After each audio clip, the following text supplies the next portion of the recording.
दोस्तों आज हम आपके दिमाग को तेज करने के साथ साथ आपके दिमाग की सोच की सीमा भी पूरी खोल देंगे। दोस्तों आज हम आपको स्मार्ट टेक्नोलॉजी के प्रोडक्ट फैक्ट्री में बनते हुए दिखाएंगे।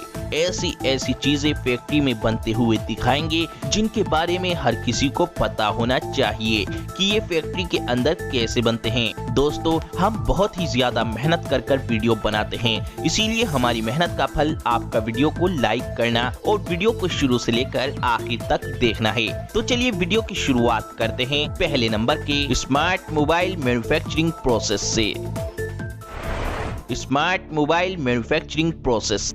दोस्तों आज मोबाइल हर इंसान की जरूरत बन गई है। मोबाइल के बिना इंसान का जीवन अब अधूरा सा हो गया है। तो इसीलिए दोस्तों जिस स्मार्टफोन को आप चलाते हो वो फैक्ट्री में कैसे बनता है वो भी जानते हैं आसान तरीके और सरल भाषा में, जिससे हर इंसान बिल्कुल अच्छे तरीके से समझ सके। दोस्तों फैक्ट्री के अंदर मोबाइल बनाने के लिए सबसे पहले मोबाइल की बॉडी को तैयार किया जाता है। मोबाइल की बॉडी को तैयार करने के लिए सबसे पहले एक एल्युमिनियम की बड़ी सारी शीट को इस मशीन में रखकर शीट के छोटे छोटे पीस काट लिए जाते हैं मोबाइल के साइज के हिसाब से। फिर इन मोबाइल बॉडी पीस के कवर को जहां जहां से काटना होता है, जहां जहां से होल करने होते हैं और जहां जहां मोबाइल के पेंच लगाने होते हैं वहां पर से इस मशीन की मदद से मोबाइल के इस बॉडी कवर को काट लिया जाता है और छेद कर लिए जाते हैं।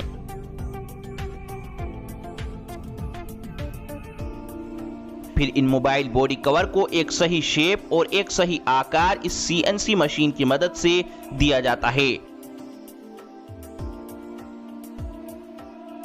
फिर आखिर में इन मोबाइल बॉडी कवर को अच्छी तरह पानी से धोने के बाद मोबाइल के बॉडी कवर बनकर तैयार हैं। मोबाइल की बॉडी तैयार करने के बाद फिर मोबाइल की टच स्क्रीन को तैयार किया जाता है। मोबाइल की टच स्क्रीन को तैयार करने के लिए सबसे पहले फैक्ट्री के अंदर बड़े सारे ग्लास को मोबाइल के साइज के हिसाब से छोटे छोटे पीस में काटा जाता है। फिर इन कटे हुए ग्लास को एक सही शेप दी जाती है। फिर इस ग्लास के ऊपर पॉलिश की जाती है। पॉलिश करने के बाद फिर इन्हें क्लीनिंग प्रोसेस से गुजारा जाता है, जहां पर इन्हें पानी से अच्छी तरह साफ किया जाता है। अच्छी तरह साफ करने के बाद टच स्क्रीन पर कोटिंग की जाती है। कोटिंग करने के बाद ये मोबाइल की टच स्क्रीन पूरे तरीके से बनकर तैयार है। फैक्ट्री के अंदर स्मार्टफोन बनाने के लिए सबसे पहले LCD टच स्क्रीन का विजुअल इंस्पेक्शन करते हैं। दोस्तों मोबाइल के अंदर सारा काम टच स्क्रीन से ही होता है, तो इसीलिए इस टच स्क्रीन का बिल्कुल ओके यानी सही होना जरूरी होता है। टच पैनल ओके होने के बाद इस टच पैनल को कन्वेयर बेल्ट के जरिए आगे भेजा जाता है। यहाँ पर ग्लू मशीन से इस टच पैनल के चारों ओर ग्लू लगाई जाती है और फिर इस टच पैनल को मोबाइल के कवर से जोड़कर आगे भेज दिया जाता है। अब प्रिंटेड सर्किट बोर्ड यानी PCB, इसको मोबाइल का दिल कहा जाता है। इसी PCB के अंदर मोबाइल के सारे इलेक्ट्रिकल पार्ट जोड़े जाते हैं। सोल्डरिंग के दौरान इसका कोई भी पार्ट डैमेज ना हो, इसीलिए इस पर पेपर टेप लगाई जाती है। फिर इस PCB पर फ्रंट कैमरा और बैक कैमरा को फिट किया जाता है। अब PCB पर वाटर लेवल पेस्ट किया जाता है। ये एक व्हाइट स्टिकर होता है। अगर फोन पानी में गिरा होता है तो मोबाइल की सर्विस के वक्त पता चल जाता है कि ये मोबाइल पानी में गिरा है, क्योंकि पानी में मोबाइल गिरने के बाद इस स्टिकर का कलर रेड हो जाता है। और दोस्तों ये है माइक, मोबाइल का काफी इम्पोर्टेंट पार्ट, जिससे आपके मोबाइल की आवाज दूसरे मोबाइल तक पहुंचती है। इस माइक को PCB के बॉटम एंड पर लगाया जाता है और टॉप पर लगाया जाता है स्पीकर और फिर इस PCB में लगाया जाता है वाइब्रेटर। इसी वाइब्रेटर से ही मोबाइल की रिंगटोन में मजा आता है। और फिर LCD और टच पैनल से इस PCB को जोड़ा जाता है और मोबाइल के साइड में वॉल्यूम बटन और पावर बटन को फिक्स किया जाता है। अब मोबाइल की मिडिल हाउसिंग में वाईफाई और GSM को फिट किया जाता है, ताकि हमारा फोन वाईफाई जोन में जाते ही हाई स्पीड इंटरनेट से जुड़ जाए।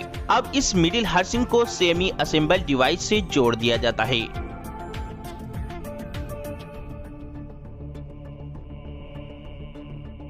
अब काम शुरू होता है मोबाइल की टेस्टिंग का। सबसे पहले टेस्टिंग की जाती है रेडियो फ्रीक्वेंसी की। दोस्तों रेडियो फ्रीक्वेंसी की मदद से ही हम मोबाइल से बात कर पाते हैं। अब रेडियो फ्रीक्वेंसी की टेस्टिंग ओके होने के बाद फिर मोबाइल की LCD टेस्टिंग की जाती है।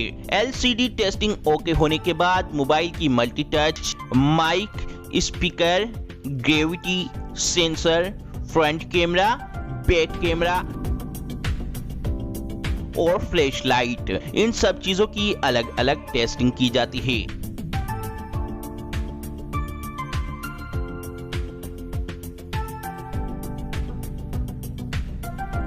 ये सब चीजें ओके होने के बाद एक रोबोटिक मशीन इस मोबाइल के फोन के सारे स्क्रू लगाती है। फिर मोबाइल के सारे पेच लगने के बाद आपका स्मार्टफोन बनके तैयार है। अब काम शुरू होता है मोबाइल की पैकेजिंग का। पैकेजिंग लाइन में असेंबल डिवाइस पर इंटरनेशनल मोबाइल इक्विपमेंट आइडेंटिटी यानी IMEI लेवल लगाया जाता है। फिर एक ऑपरेटर बैक हाउसिंग लगाकर डिवाइस की असेंबलिंग कंप्लीट करता है। अब मोबाइल की पूरी तरह से पैकिंग करने के बाद मोबाइल को मार्केट में भेज दिया जाता है।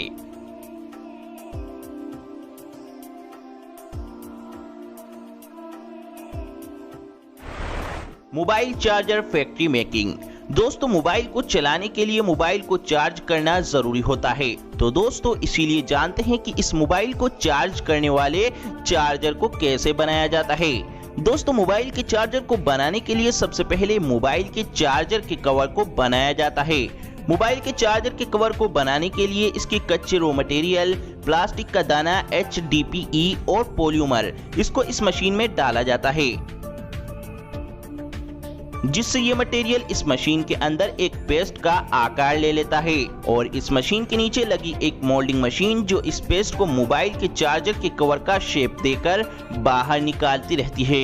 इस तरीके से पहले मोबाइल के प्लास्टिक चार्जर का कवर तैयार कर लिया जाता है। फिर इस चार्जर के कवर के अंदर करंट के लिए प्लग को लगाया जाता है।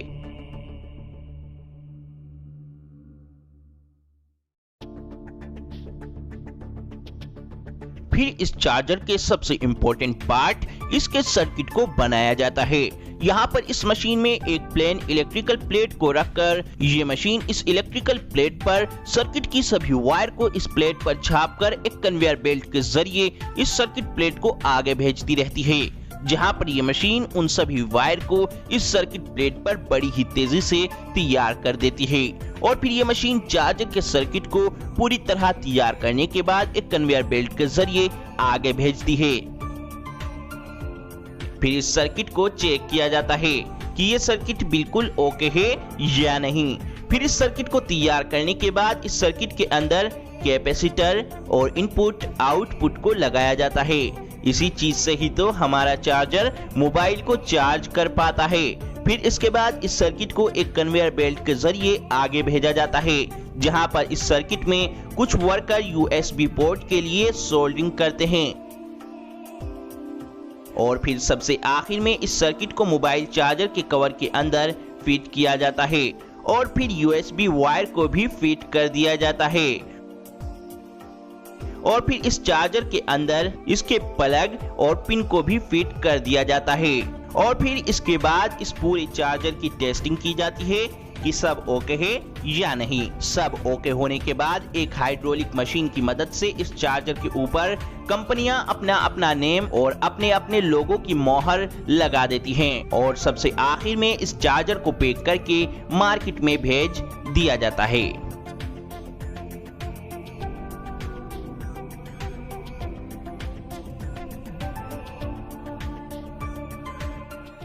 Earphones factory making.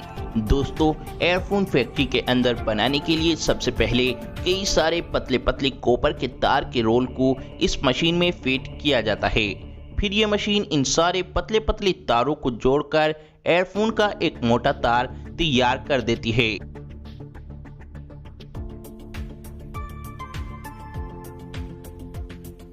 फिर इसके बाद एक वर्कर दूसरी मशीन की मदद से इस तार पर कपड़े की सिलाई करता है। इस तार के ऊपर कपड़े की सिलाई करने से एयरफोन की लाइफ लंबी बनती है। फिर एयरफोन के साइज को देखते हुए इन तारों को काट दिया जाता है। जो कि ये साइज एयरफोन के साइज का एकदम बिल्कुल परफेक्ट साइज होता है। अब एयरफोन के अंदर आवाज के लिए मैग्नेट का यूज किया जाता है। कई सारी मैग्नेट को एक कन्वेयर बेल्ट पर रखकर आगे भेजा जाता है, जहां पर ये मशीन हर एक एयरफोन के पीस के अंदर 2 मैग्नेट फिट कर देती है। फिर इसके बाद इस एयरफोन में मोबाइल के अंदर लगने वाले एयरफोन जैक को लगाया जाता है। इसी से ही तो हमारी एयरफोन का संपर्क मोबाइल से जुड़ पाता है। यहाँ पर 3.5 mm का जैक लगाया जा रहा है। 3.5 mm का जैक एयरफोन के अंदर लगने से फिर एयरफोन को किसी भी मोबाइल के अंदर लगाकर यूज किया जा सकता है। फिर इसके बाद इस एयरफोन के ऊपर एयरबड को इस तरीके से लगाया जाता है। इस रबड़नुमा एयरबड की वजह से ही हमारे कान एक अच्छी आवाज सुन पाते हैं। फिर इसके बाद काम शुरू होता है इस एयरफोन को पैक करने का। इस एयरफोन को एक प्लास्टिक के बॉक्स में अच्छी तरह फिक्स करने के बाद फिर इसको एक गत्ते के बॉक्स में पैक कर मार्केट में भेज दिया जाता है। और दोस्तों, आपके लिए सबसे जरूरी बात यह है कि हमारी मेहनत का फल आपका इस वीडियो को जरूर लाइक करना है, ताकि हम आपके लिए इससे भी अच्छी वीडियो बना सकें। तो इसीलिए इस वीडियो को लाइक, शेयर और चैनल को सब्सक्राइब करके घंटी को जरूर दबाएं।